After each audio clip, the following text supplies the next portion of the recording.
आंगनवाड़ी सेविका सहायिकाओं को मिलेगा ग्रेच्युटी का लाभ। समाज कल्याण विभाग बिहार सरकार पटना की ओर से किया गया प्रस्ताव तैयार। सेवानिवृत्त होने पर आंगनवाड़ी सेविका सहायिकाओं को मिलेगा एक मुश्त 1 से 1.5 लाख रुपए। जी नमस्कार, मैं सविता कुमारी यादव। आप भारतवर्ष की तमाम आंगनवाड़ी सेविका सहायिका बहनों का आपका अपना यूट्यूब चैनल सविता कुमारी यादव में हार्दिक स्वागत करती हूँ, नंदन करती हूँ, अभिनंदन करती हूँ। बहनों, आपको बताते चले कि समाज कल्याण विभाग बिहार सरकार पटना की ओर से प्रस्ताव तैयार किया जा चुका है, जिसमें सेवानिवृत्त होने पर आंगनवाड़ी सेविका सहायिकाओं को 1 से 1.5 लाख रुपए एक मुश्त में दिया जाएगा। हालांकि ये अमाउंट बहुत ही कम है, इस पर सरकार को फिर से विचार करना चाहिए, संगठन को भी इस पर पत्राचार करना चाहिए। ये जो प्रस्ताव तैयार किया जा चुका है वो इसी महीने में राज्य कैबिनेट से पास होने की संभावना है, जो कि आज के पेपर में प्रकाशित हुआ है। सबसे पहले आइए मैं उस पेपर को आपको पढ़कर सुनाती हूँ जिस पेपर में प्रकाशित हुआ है। उसमें कहा गया है कि आंगनवाड़ी सेविका सहायिका अपना अहम भूमिका निभाती है। 3 से 6 वर्ष के बच्चों का वहाँ पर पठन पाठन कराती है। गर्भवती धात्री माताओं जो कि करोड़ों की संख्या में है उनकी देखरेख करती है, टीकाकरण करवाती है। इनकी संख्या 1,14,000 है और सेविका सहायिका मिलाकर लगभग 2,28,000 है।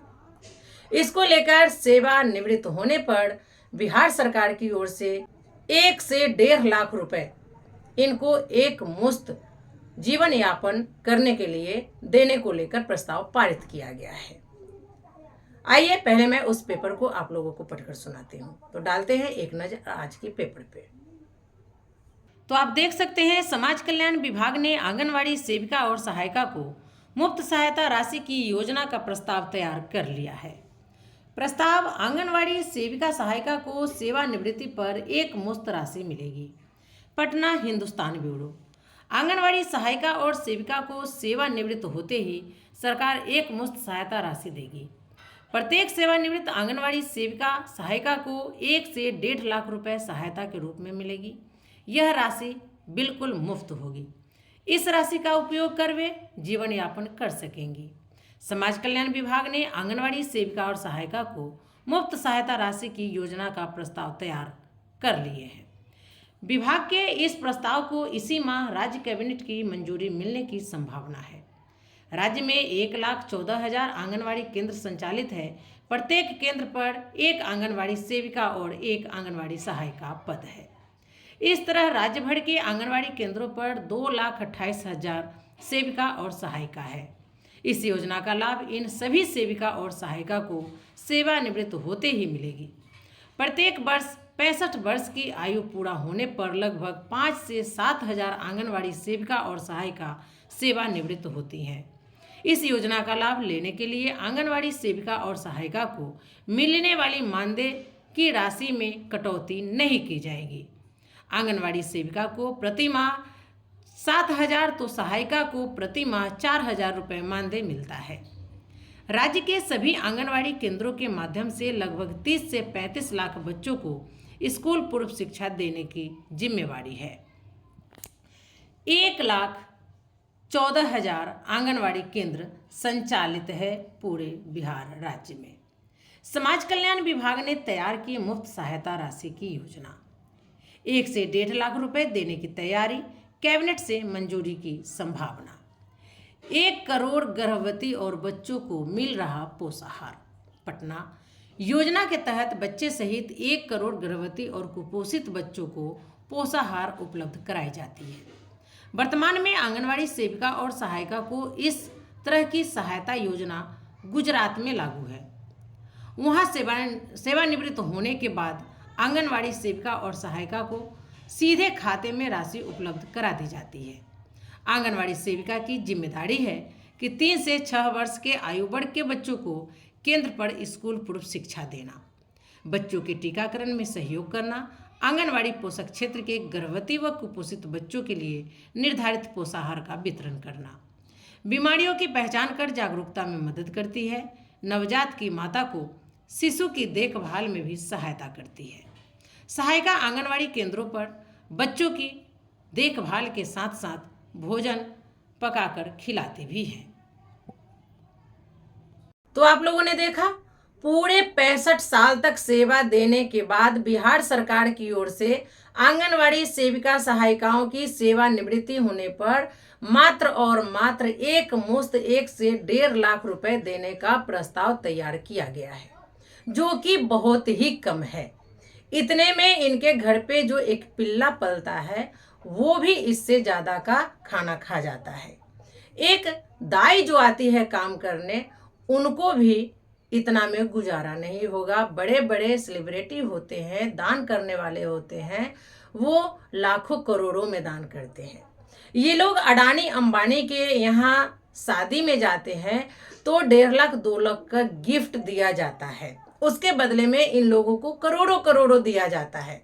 लेकिन 65 साल सेवा देने वाली आंगनवाड़ी सेविका सहायिका को बुढ़ापा में जीवन यापन करने के लिए मात्र और मात्र 1 से 1.5 लाख रुपए देने का प्रस्ताव पारित होगा। इसकी जितनी निंदा की जाए वो कम है। मैं आप लोगों को एक और बात बता दूं कि हाल ही में तिरहुत स्नातक से जो शिक्षक संघ के नेता ब्रिजवासी जी हैं, वो एमएलसी बने हैं, उन्होंने एक बात कही है, आपको हम वो भी वीडियो सुनाएंगे। उसमें उन्होंने कहा कि जो रसोइया हम लोगों के स्कूल में स्कूल खुलने से पहले आती है, बच्चों को खाना खिलाने के बाद जाती है, इस बीच में उनको खाना बनाना होता है, खिलाना होता है, सर सफाई करना होता है, उसके बाद उनको 1500 रुपया महीना दिया जाता है, जो कि माननीय नीतीश कुमार जी हो या नरेंद्र मोदी जी हो, इनका पिल्ला भी इससे ज्यादा रोज का खाना खाता होगा और इनको जीवन यापन करने के लिए महीने के 1500 रुपये दिए जाते हैं। मैं ये जाकर के सदन में आवाज उठाऊंगा और सरकार की आंखों में आंखें डालकर पूछूंगा, शायद हमारे संगठन से भी एक सेविका एमएलसी विधायक बनकर जाती और वहां नीतीश कुमार से आंखों में आंखें डालकर बात करती, सवाल करती, लोकसभा में जीतकर हमारी आंगनवाड़ी सेविका बहनें जाती तो वो वहां सदन से सवाल जवाब करती, वो मोदी सरकार के आंखों में आंखें डाल करके बात करती, तब जाकर हमारे अच्छे दिन आ सकते थे। क्योंकि जो भी विधायक और सांसद जाते हैं वो हमारे परिवार से नहीं होते हैं, आधा अधूरा जानकारी होती है और वो सही ढंग से हमारी आवाज को नहीं उठा पाते। लेकिन अगर हमारे परिवार से, आंगनवाड़ी सेविका सहायिका परिवार से कोई जाती है तो वो रग रग से वाकिफ है कि हम आंगनवाड़ी केंद्र पर क्या सेवा देते हैं, क्या कठिनाइयां आती है, कितनी यातनाएं झेलनी पड़ती है, वो सरकार की आंखों में आंखें डालकर पूछती। आपके सामने है निर्दलीय एमएलसी ब्रिजवासी जी, निर्दलीय सांसद पप्पू यादव। ये लोग किसी पार्टी पॉलिटिक्स से तो नहीं है, ये लोग तो निर्दलीय जाकर के जीत करके अपना जो है झंडा गाड़ दिए हैं। आप लोग में से भी एक हमारी सेविका आगे आए और वोटरों की संख्या बढ़ाएं और उस चुनाव के मैदान में उतरे, सबसे पहले हम आपका साथ देंगे। ब्रिजवासी जी से हमने बात भी किया, उनसे रिस्पांस भी अच्छा मिला है, वो आपकी भी आवाज उठाएंगे। लेकिन जितना वो शिक्षक के बारे में जानते हैं, रसोइया के बारे में जानते हैं, उतना हमारे बारे में नहीं जानते हैं। इसलिए अगले चुनाव की आप लोग भी तैयारी कीजिए। गुजरात की आंगनवाड़ी सेविका सहायिका बहनों ने हाई कोर्ट में जाकर के याचिका दायर की और उन्होंने आपको ग्रेच्युटी लागू करवाई। इसी तरह हम लोगों को भी कोर्ट का रुख अपनाना चाहिए। आज एक संगठन के नेतृत्वकर्ता जो है वो कमेटी के साथ सुप्रीम कोर्ट के वकील से वार्ता करने के लिए गए हैं। वहां से क्या संदेश आता है, मैं उससे भी आप लोगों को रूबरू कराने का काम करूंगी। लेकिन हम जो कहे हैं इस पर आप लोग विचार जरूर कीजिएगा। हर विधानसभा से, हर लोकसभा से, हर राज्य से एक एक आंगनवाड़ी सेविका सहायिका बहनें राज्यसभा, विधानसभा, लोकसभा में जाने की तैयारी कीजिए। अब अंतिम विकल्प ये भी है कि रोड पर हम संघर्ष करेंगे, सदन में आप हमारी आवाज को उठाएंगे, कोर्ट से हम लड़ने के लिए तैयार हैं। तो चलिए आज के वीडियो में बस इतना ही। हमारा वीडियो आपको कैसा लगा, हमारा विचार आपको कैसा लगा, एक लाइक एक कमेंट कर जरूर बताएंगे। तो फिर मिलते हैं अगले वीडियो में कुछ और नई जानकारियों के साथ। तब तक के लिए आप हमें विदा दीजिए। नमस्कार।